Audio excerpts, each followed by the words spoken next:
যুক্তরাষ্ট্রের অর্থ দপ্তরের সহকারী আন্ডার সেক্রেটারি ব্রেন্ট নেইম্যানের নেতৃত্বে উচ্চ পর্যায়ের একটি প্রতিনিধি দল ঢাকা এসেছে।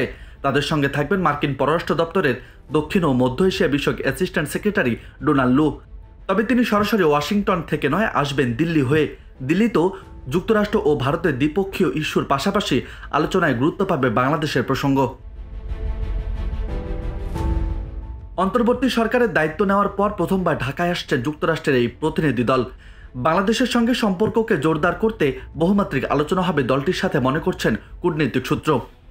কূটনৈতিক সূত্র বলছে, ঢাকায় গত 5 আগস্টে রাজনৈতিক পট পরিবর্তনের পর বাংলাদেশের সঙ্গে সম্পর্ক জোরদারে গুরুত্ব দিয়েছে যুক্তরাষ্ট্র। বাংলাদেশের বর্তমান সংকট উত্তরণের চাহিদাগুলো জানতে চাইবে ওয়াশিংটন।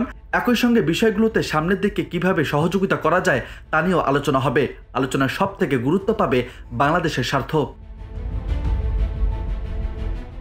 এদিকে রাজনৈতিক পট পরিবর্তনের পর ভারতে আছেন সাবেক প্রধানমন্ত্রী শেখ হাসিনা।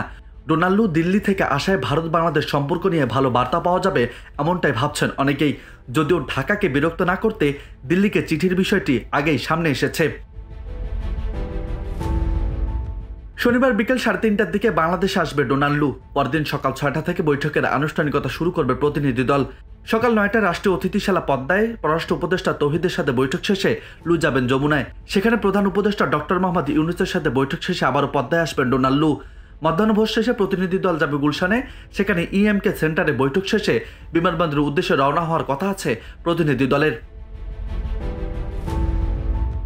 অন্তর্বর্তী সরকারের প্রধান উপদেষ্টা প্রফেসর ডক্টর মোহাম্মদ ইউনূস, পররাষ্ট্র উপদেষ্টা মোহাম্মদ তৌহিদ হোসেন ছাড়াও অর্থ ও বাণিজ্য উপদেষ্টা ডক্টর সালেউদ্দিন আহমেদ ও পররাষ্ট্র সচিব মোহাম্মদ জসিমউদ্দিনের সঙ্গে মার্কিন প্রতিনিধিদের বৈঠক হবে।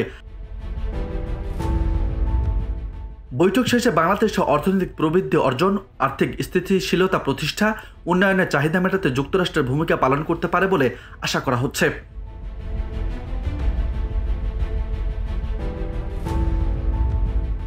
রাজু আহমেদ, বার্তা 24।